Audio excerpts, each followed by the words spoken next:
Bagaimana dengan orang yang taklid, tapi ternyata dia taklid pada orang yang benar, sehingga dengan izin Allah istiqomah dan meninggal? Apakah dia juga tercela? Masya Allah, pertanyaan yang jeli. Bisa jadi dia selamat, tetapi nasallahu salam al-afiyah, kalau dia ditanya kenapa kamu beramal ini, kenapa kamu beramal itu, dia bukan mentaati Allah dan Rasulnya, tapi mentaati si fulan, bagaimana dapat pahala? Kita khawatir tidak teranggap sebagai ibadah karena dia cuma ngikut. Tahu yang diazab dalam kuburnya, tidak bisa menjawab dia. Man rabbuka, man nabiyyu, ma dinuk? Jawabannya la adri. Sami'tu an-nas yaquluna syai'an faqultuhu. Aku tidak tahu. Aku dengar mereka bicara sesuatu, aku ikut. Ya. Lihat, cuma ngikut, akhirnya enggak punya ilmu. Ditanya enggak bisa jawab. Ya.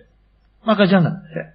Kalau kamu beramal ibadah dengan tahu dalilnya, dalam hati kamu terpatri dengan mantap. Saya mentaati hadis Rasulullah SAW. Saya sedang mentaati perintah Allah. Saya sedang mentaati, kan begitu. Tapi kalau tidak tahu, kamu sedang mengamalkan apa? Saya sedang ngikut bulan. Saya sedang ngikut si Alan. Saya sedang ikut apa kata Syekh. Ini khudina azakumullah. Mudah-mudahan kalau dia jahil dimaafkan, dimaklumi. Tapi kalau dia mampu, dia punya ilmu, kemudian taklid, terancam, tercela. Barakallahu fikum. Ada beberapa perkara-perkara taklid yang dimaklumi bagi orang-orang yang tidak mampu. Dia tidak mampu, sehingga hanya tahu globalnya saja dari dalil, dia terima. Dia mampunya segitu. Tapi kalau dia mampu untuk lebih daripada itu, maka wajib baginya untuk melihat dalilnya. Apa dalilnya? Katanya sahih, hadisnya dikerjakan. Itu juga cukup bagi dia karena segitu ilmunya. Tapi kalau dia lebih mampu dari itu, tidak cukup itu. Kenapa? Dia harus tahu siapa yang mensahihkan. Jangan-jangan dikatakan sahih ternyata dhaif. Ulama fulan, imam fulan, ahlul hadis, lebih tinggi lagi. Apakah di situ ada unsur taklid? Ada unsur taklidnya. Tapi masih dimaklumi. Apa itu? Kamu mengatakan Syekh Albani mensahihkan. Apakah kamu tahu kenapa sahih? Sanadnya bagaimana? Rawi-rawinya bagaimana? Apakah benar-benar sahih? Atau mungkin Syekh Albani tergelincir nyatakan sahih padahal dhaif? Jadi bagaimana? Kamu harus pelajari pula. Syekh Albani mensahihkan dari sisi mana? Mendhaifkan dari sisi mana? Rawi-rawinya apa benar-benar thiqah? Itu untuk yang lebih tinggi lagi. Maka sebisa-bisanya kalian mencari keyakinan ilmu. Baik, kalau sudah sanggup, Masya Allah, dengan sanadnya, dengan rawinya, saya yakin ternyata rawinya faqih, thiqah, dan kemudian muttasilis sanad, ghairu mu'allalin wala syad, saya terima. Yakin bahwa ini sahih, dengan betul-betul saya ketahui ilmunya. Sebentar, masih ada unsur taklid padamu.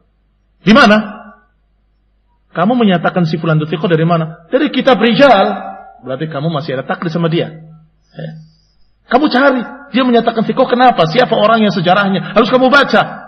Waduh, saya nggak mampu. Ya berarti setingkat itu kamu. Kalau mampu, kamu cari lagi. Jangan-jangan imam fulan menyatakan thiqah, imam fulan menyatakan dhaif. Karena dia berubah keadaan. Berarti harus pelajari lagi. Naam, harus pelajari lagi. Wah, kalau gitu luas sekali ilmu ini. Naam, seperti sekian lautan yang kamu arungi satu lembahnya sampai mati belum selesai. Apalagi mau ngarungi yang lembah berikutnya. Kadang ada rawi yang awalnya thiqah kemudian taghayyara fi akhir umrih. Kadang-kadang ada rawi yang thiqah kalau riwayatnya dari fulan, tapi dia tidak diterima kalau dari Allah. Kok beda? Iya, karena kalau dari fulan nerimanya ketika dia masih dalam keadaan hafalannya kuat. Tetapi si Alan menerimanya di akhir hidupnya dalam keadaan dia sudah agak pikun. Maka dhaif. Maka dibandingkan kitab rijal sekian banyaknya, dibaca riwayat-riwayatnya tidak cukup dengan tahdhib-tahdhib, tetapi dari awalnya, dari kitab sebelum diringkas. Kitab rijal yang tadinya panjang diringkas. Tadinya Al-Kamal jadi Tahdhibul Kamal, Tahdhibul Kamal diringkas lagi dari Tahdhibut Tahdhib, Tahdhibut Tahdhib diringkas lagi menjadi Taqribut Tahdhib. Thiqah, dhaif, thiqah, terpercaya, thiqah, segitu saja. Ya maka kelas kita di mana? Itu saja. Barakallahu fikum. Makanya yang namanya talabul ilmi, semangat untuk mencari ilmunya, dalilnya, hujahnya, itu harus ada. Itu saja. Maka sesuai dengan kemampuan kamu, insya Allah dapat pahala. Apakah al-ima'ah di dalam bab ini bisa dikatakan bunglon? Bukan. Setahu saya bukan begitu. Kalau yang talawun tadi bunglon. Kalau ima'ah itu pokoknya aku bersama dia. Apapun yang dia lakukan aku ikut. Ana min ghaziyatin.